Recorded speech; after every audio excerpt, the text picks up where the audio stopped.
Orang pengen duduk nggak dikasih kursi. Berdiri modal mental. Persiapan cuma 3 hari.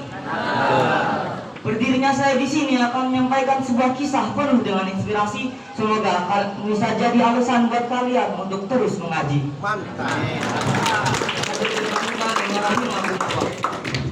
Pakai nada dongeng. Al-Kisah. Di sebuah planet bernama Bumi, hiduplah seorang anak bernama Umar. Anak itu berusia 10 tahun, sekolah di SD yang mahal. Anak dari seorang pengusaha sukses, kaya raya lagi terkenal. Dan semua konflik itu dimulai pada suatu hari. Ibunya Umar mendapatkan undangan, lalu memberikan undangan itu kepada suaminya alias bapaknya Umar, bahwa hari Sabtu depan bakal ada acara Father's Day alias hari ayah di sekolahnya Umar. Mendapatkan undangan itu, bapaknya Umar pun merespon, "Waduh mah, saya biasa ada acara lagi, bisa kamu aja yang datang nggak?" Sontak mendengar itu, Mama Umar pun langsung marah karena sudah kesekian kalinya bapaknya Umar pun nggak pernah hadir ke acara anaknya sendiri. Ibunya Umar pun langsung marah sejadi-jadinya yang mengakibatkan bapaknya mau hadir ke acara. Singkat cerita, hari Sabtu pun tiba. Father's Day di depan mata. Bapaknya pun hadir di sekolah Umar di sana. Dan saat melangkahkan kaki ke sekolah sana, bapaknya Umar pun langsung pergi ke bangku belakang, paling belakang, berbeda dengan bapak-bapak yang lain, khususnya yang masih muda, berebutan untuk mendapatkan kursi paling depan dengan upaya untuk mendukung anak-anaknya tampil di depan. Hadirin rahimani wa rahimakumullah. Father's Day adalah hari di mana anak-anak di sekolahnya Umar menunjukkan tampilan bakat mereka yang bisa mereka lakukan di sekolah.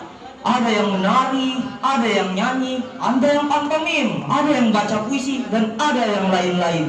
Singkat cerita, giliran Umar pun tiba. Umar dipanggil naik ke atas panggung.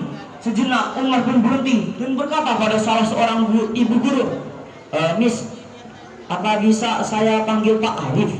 "Pak Arif? Oh, guru ngaji di SD itu? Ya, boleh. Jawab bu guru itu. Singkat ceritanya lagi, Pak Arif pun naik ke atas panggung. Setelah di atas panggung, Umar kembali berkata pada Pak Arif, "Pak Arif, bisa tolong simakin saya bacaan apa enggak?" "Hah? Oh iya, boleh. Jawab Pak Arif, "Tolong liatin yang salah ya Pak."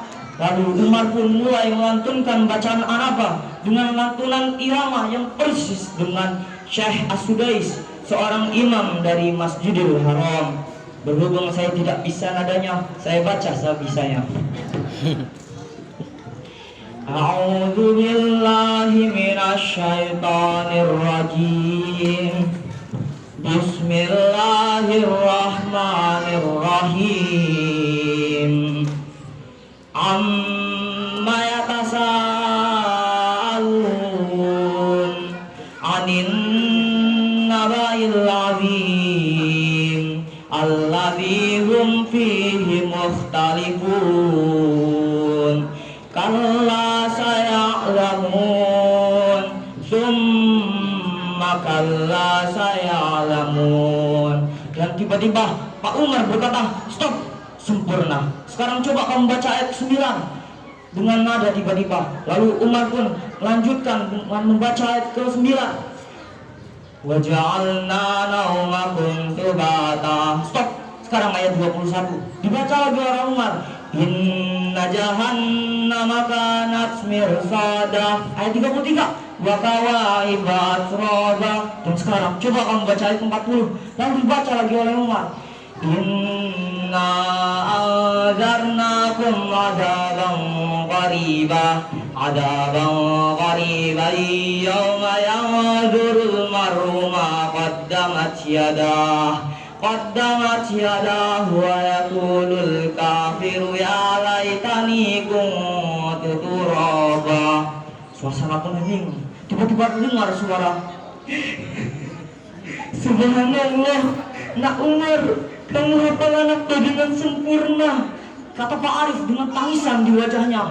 Begitu juga dengan para hadirin yang agamanya muslim, tak kuasa menahan tangis di wajah mereka. Sejenak dari itu, Pak Arif kembali berkata, "Nak, Umar, kenapa kamu lebih milih tampil ngaji daripada tampil yang lain kayak teman-temanmu?"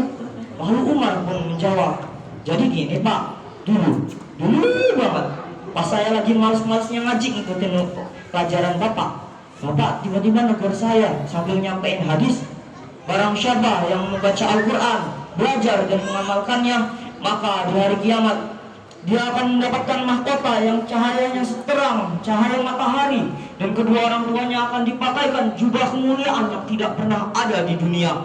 Kalau kedua orang tuanya akan bertanya, kenapa kami dikenakan jubah mulia ini? Maka akan dijawab, karena kalian memerintahkan anak kalian untuk belajar Al-Quran." Hadirin, hadis riwayat Al-Hakim. Hadirin rahimani wa rahimakumullah. Umar pun kembali melanjutkan, "Maka dari itu Pak, saya ingin dapetin jubah itu untuk kedua orang tuaku di hari kiamat nanti di hadapan Allah, sebagai tanda, sebagai bukti anak yang berbakti pada orang tua Pak." Dengar jawaban dari bocah umur 10 tahun itu, orang-orang di sana pun tak kuasa menahan tangis di wajah mereka. Kembali lagi dengan suasana haru, tiba-tiba ada seseorang yang berteriak, "Allahu Akbar!" Orang itu pun berlari dari bangku belakang menuju panggung. Siapakah dia? Ya, dia bapaknya Umar. Bapaknya Umar pun langsung dengan mas-masa memeluk Umar dengan tangisan di wajahnya sambil berkata, "Nak, maafin Bapak, Nak. Ampunin Bapak. Selama ini Bapak gak pernah merhatiin kamu, gak ngurusin kamu, gak ngajarin kamu ilmu agama, apalagi ngaji, Nak. Maafin." Kata bapaknya Umar dengan tangisan sambil memeluk Umar. Lalu kembali melanjutkan, "Nak, selama ini Bapak mikirin dunia kamu biar kamu bisa sukses kayak Bapak, tapi kamu malah mikirin akhirat Bapak. Bapak malu, Nak, malu." Singkat cerita, dan akhir cerita pun ditutup dengan suasana haru di ruangan itu. Hadirin rahimani wa rahimakumullah. Kesimpulan dari cerita itu adalah, beruntunglah bagi bapak-bapak, ibu-ibu, dan para santri yang diberikan kesempatan untuk belajar agama, khususnya belajar Al-Quran. Karena Al-Quran adalah kitab penolong dunia akhirat, penjamin memberi keselamatan. Rasulullah SAW bersabda, "Man qara'a al-Qur'ana wa hafizahu adkhalahu Allahul jannata wa syafa'ahu fi asyaratin min ahli baitihi kulluhum qad istawjaban nara." Man qara'a al-Qur'ana wa hafizahu, barang siapa membaca Al-Qur'an dan menghafalkannya, adkhalahu Allahul jannata, maka akan diberikan jaminan untuk masuk surga. Wa syafa'ahu fi asyaratin min ahli baitihi, dan mendapatkan kesempatan memberikan syafaat pada 10 keluarganya. Kulluhum qad istawjaban nara, yang semuanya telah ditetapkan sebagai penghuni neraka. Hadis riwayat Ibnu Majah. Dan mungkin sekian apa yang bisa saya sampaikan. Makasih yang udah dengerin.